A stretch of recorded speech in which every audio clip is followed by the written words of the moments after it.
Good morning friends, Mishra sir 03 YouTube channel में स्वागत है फ्रेंड्स।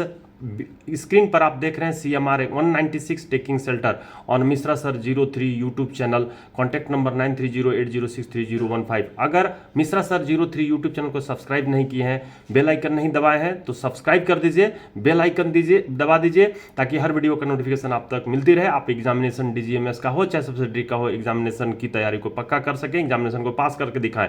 यहाँ पर पिछले क्लास में, पिछले वीडियो में मैं ये क्वेश्चन दिया था आपको, कमेंट्स बॉक्स में आपने कमेंट्स दिया।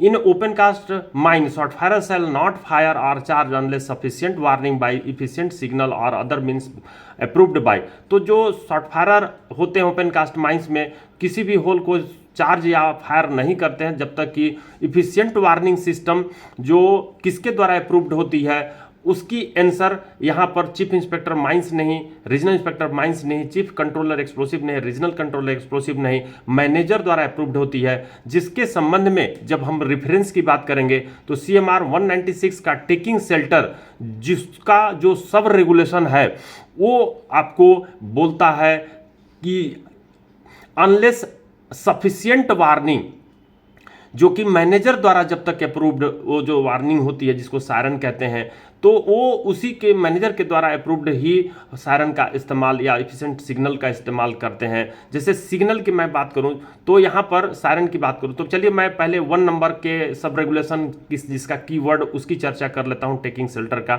तो taking shelter before charge stemmed और फायर, मतलब किसी भी शॉर्ट होल को तब तक आप चार्ज नहीं करेंगे, यानी शॉर्ट फायर चार्ज नहीं करेगा या स्टेमिंग नहीं करेगा या फायर नहीं करेगा जब तक कि सभी पर्सन्स को, all person take adequate shelter, जब तक सभी पर्सन को एडिक्वेट शेल्टर नहीं दे दिए जाते।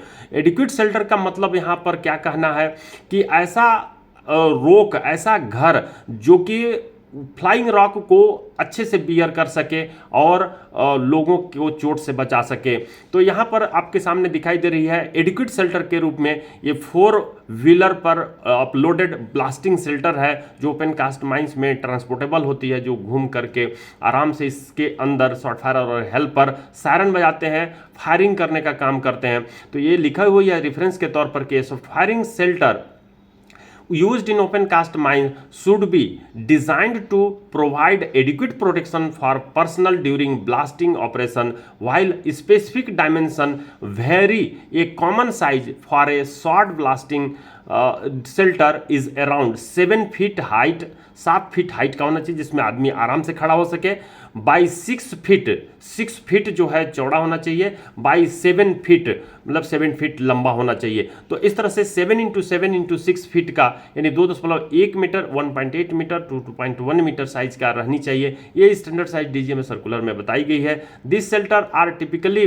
फैब्रिकेटेड फ्रॉम आयरन मटेरियल, ये फैब्रिकेटेड होने चाहिए आयरन मटेरियल से, and may be need to be dismantled for storage and transport. ये डिसमेंटल भी किया जा सके ऐसा हो और उसको स्टोरेज किया जा सके आसानी से। तो ये एडिक्वेट शेल्टर की बात कर लिए जो रेगुलेशन 1 ऑफ 196 में की गई है।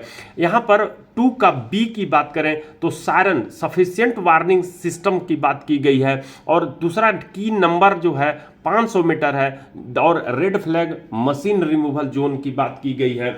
तो यहाँ पर सायरन की बात की जाती है, पूछी जाती है कि जो सब रेगुलेशन 196 का 2 का जो B है उसके तहत सायरन कितनी बार बजाई जाएगी।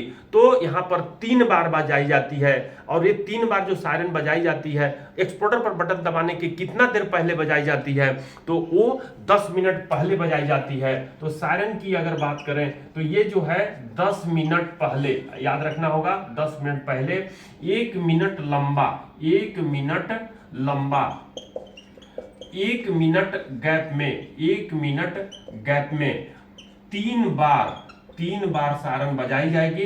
तो इस तरह से इसमें 5 मिनट का समय खर्च हो जाता है, और फिर 5 मिनट में क्लियरेंस ली जाती है गार्ड के द्वारा, और उस क्लियरेंस के बाद जो आफ्टर फायरिंग जो आफ्टर फायरिंग यानी आफ्टर ब्लास्टिंग जो है 1 बार सायरन फिर से बजाएंगे, 1 मिनट लंबा बजाएंगे, जिससे ऑल क्लियर का संकेत होगा और बाकी फिर नॉर्मल काम स्टार्ट कर दी जाएगी। तो यहाँ पर सायरन जो आप कहते हैं वो चार्ज करने से पहले या वो स्टेम करने से पहले सबको एडिक्वेट शेल्टर देने की बात कही जाती है।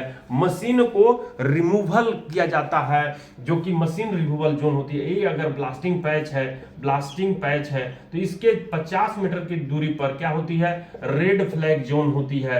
रेड फ्लैग जोन होती है, ये नंबर का रेड फ्लैग, इसको आर से दे दीजिए, रेड फ्लैग जोन। इसके बाहर जो होती है 150 मीटर की दूरी पर, जिसको हम लोग जो है कौन सी मशीन रिमूवल जोन बोलते हैं, तो इसके बाहर ही मशीन रखी जाती है, तो ये मशीन रिमूवल जोन है। और इसी जोन में टेकिंग शेल्टर जो शेल्टर होती है वो रहता है, तो जिसके लिए केबल की जो लेंथ होगी वो 150 मीटर 150 मीटर से ज्यादा रखी जाती है। तो यहाँ पर आप देखिए टेकिंग शेल्टर के तहत सायरन का, मशीन रिमूवल जोन का, और एक वर्ड और कहा गया है डेंजर जोन। तो डेंजर जोन कितनी होती है, इस ब्लास्टिंग पैच से जो 500 मीटर की दूरी होती है, जिसके अंदर में कोई भी व्यक्ति नहीं रहेगा, अगर रहेगा तो एडिक्वेट शेल्टर लेकर के ही रहेगा, तभी जो है 118 चार्ज करेंगे, स्टेम्ड करेंगे और ब्लास्टिंग करने का काम चालू करेंगे। तो ये आपने देखा टेकिंग शेल्टर के 2 का बी के तहत। अब मैं दिखाता हूं आपको जो 2 का सी है, जिसमें कि मेरे कर्सर पर नजर रखिएगा, ध्यान दीजिएगा, ये छोटी कर्सर है, ध्यान दे देंगे। 2C में कहता है efficient system of telephonic communication. यहाँ पर जो गार्ड से अपना सिग्नल लेने के लिए, गार्ड से क्लियरेंस लेने के लिए इफिशिएंट टेलीफोनिक कम्युनिकेशन की बात की गई है 2 का सी में। और उसके लिए हम लोग क्या इस्तेमाल करते हैं, वॉकी टॉकी इस्तेमाल करते हैं, न कि टेलीफोन का इस्तेमाल की जाती है।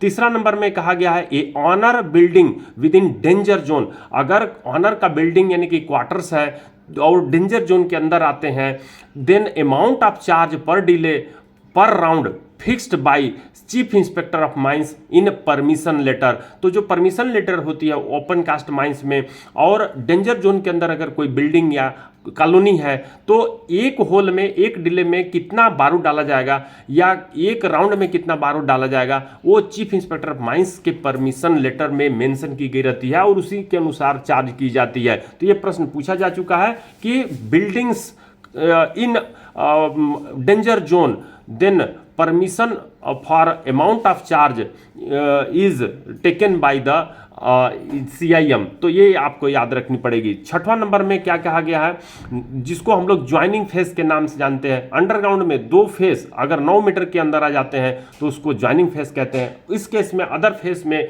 काम को रोक दिया जाता है, फेंसिंग कर दिया जाता है, उधर से कोई व्यक्ति न जाए, इसके लिए इनएडवर्टेंट एंट्री को रोकने की बात की जाती है।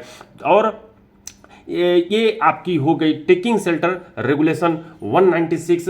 तो आपने मिश्रा सर 03 यूट्यूब चैनल को सब्सक्राइब नहीं किया होंगे तो सब्सक्राइब कर दीजिएगा, लाइक कर दीजिएगा, अपने फ्रेंड्स के पास भी शेयर करके सब्सक्राइब करने के लिए बोलिएगा। Thank you friends.